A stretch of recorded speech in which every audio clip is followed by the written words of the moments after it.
NG Media Girls.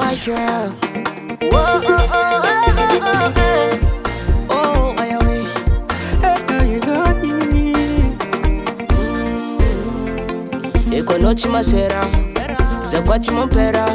Mode passo comiva ano con yudinga za kwamcheka. Madamu kufanina ngachika rombo la cheze sapiawa. Pasundu alikaliki fa kubuno nen fatiara kulo. Fika no chabi mandalo fa kobogo fa no temunu lulo.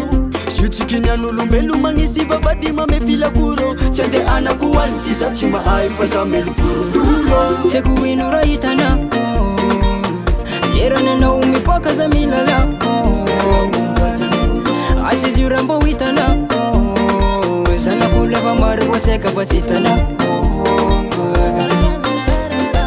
Ano kofa mandeya Zamana tle mandeya Ano kofa mandeya Bakutana ufamaru wateka utato Ano kofa mandeya Zamana tle mandeya Ano kofa mandeya Sambika kanifano Jeno somete tangambaka Ano wang nyut kud nga za kwa chimtoto Skorja fatataka maitananga Na umvun zefa mazaka lapa Lapa na wo aznolo Pasungu walikalike fakubuna nan fatiara kulo Fika no jabi mandalo fakubu kufano tia munlulo Siutikini anulombelu mangisi babadi mamefula kuro Chandiana kuwali tizati maifa za melvuru Seku inura itana Lera nena umipoka za milala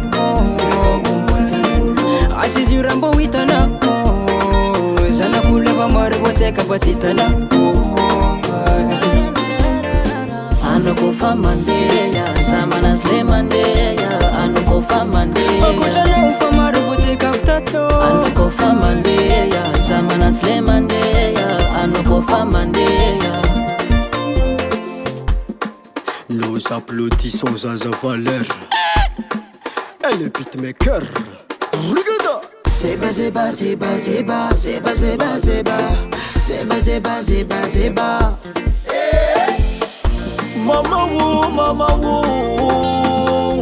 l'amour ça fait mal mais je m'en fous.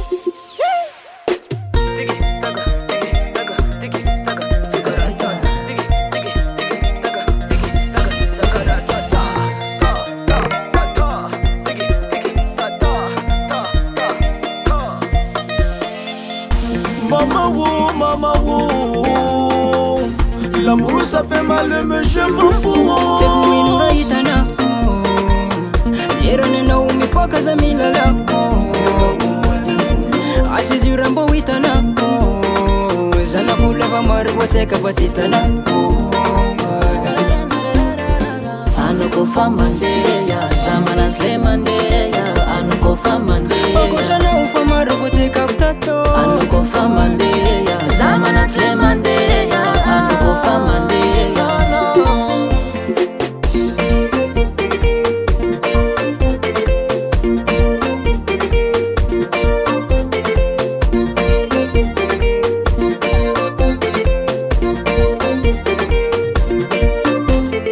Catch Clayers.